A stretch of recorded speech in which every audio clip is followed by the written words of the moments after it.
మాట్లాడిన గుండా మాటలు మాట్లాడిన చిల్లరగాళ్ళ కూడా తెలవాలి. అయ్యా నీ నాయకుడికి మాధవరెడ్డికి అన్నం పెట్టింది మేమే, ఈ కాంగ్రెస్ పార్టీలకు తెచ్చింది నేనే. ఆనాడు శాంతి నాకు ప్రధాన అనుచరుడిగా ఉన్నాడనే విషయాన్ని నేను గుర్తు చేస్తా ఉన్నాను. ఆనాడు వైఎస్ రాజశేఖర రెడ్డి గారు పిసిసి అధ్యక్షుడు ఉన్నప్పుడు ఇవాళ కేసీఆర్ గారి కుటుంబంతో ఏ సన్నిహిత సంబంధాలు నాకున్నాయో ఆ పద్ధతిలో నాకు గాని శాంతి గాని ఆ కుటుంబంతో సన్నిహిత సంబంధాలు ఉన్నాయి. దాన్ని పణంగా పెట్టి ఆనాడు ఈ దుర్మార్గుడైనటువంటి దొంతి మాధవరెడ్డిని తెలుగుదేశం పార్టీలో ఉండేది ఆయన బ్యాంక్ చైర్మన్ గా.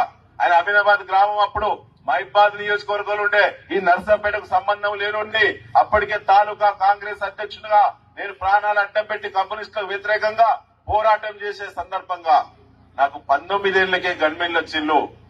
19 ఏళ్లకే గన్మెన్లు వచ్చిల్లు. ఆ ప్రాణం అడ్డం పెట్టి ఆనాడు కాంగ్రెస్ ను కాపాడేటువంటి నాయకులుగా నేను గాని శాంతి గాని ఇంకా ముఖ్యమైన నాయకులు ఇక్కడ ఖచ్చితంగా ఆనాడు తెలుగుదేశం అరాచకాలు ఎక్కువ ఉండేది.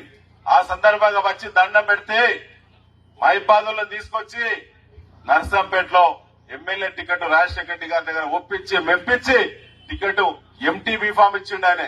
ఆయన పేరు రాయడం ఇష్టం లేని రాజశేఖర రెడ్డి గారు కింద సంతకం పెట్టి ఆయన సర్వేలు ఆయన గుణగణాలు బాగలేవాయా, ఆయన మర్రి చెట్టు లాంటోడు, మర్రి చెట్టు ఎట్లుంటదంటే దుద్ది మాధవరెడ్డి గారు చూస్తే సరిపోతుంది, ఎవరు ఎదుగురు దాని కింద ఆనాడే చెప్పిండు రాజశేఖర రెడ్డి గారు.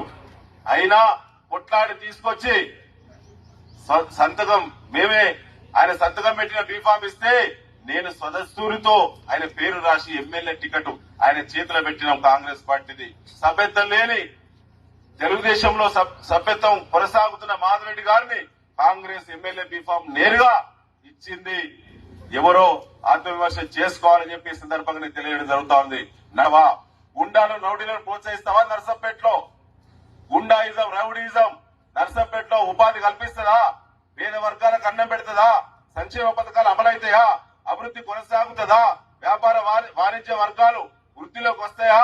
నర్సంపేట పట్టణ దినదిన అభివృద్ధి జరుగుతుందా? ఆత్మవిమర్శ చేసుకో. పిచ్చి మాటలు పిచ్చి కూతలు ఈ ఓట్లు చివరి కాదు.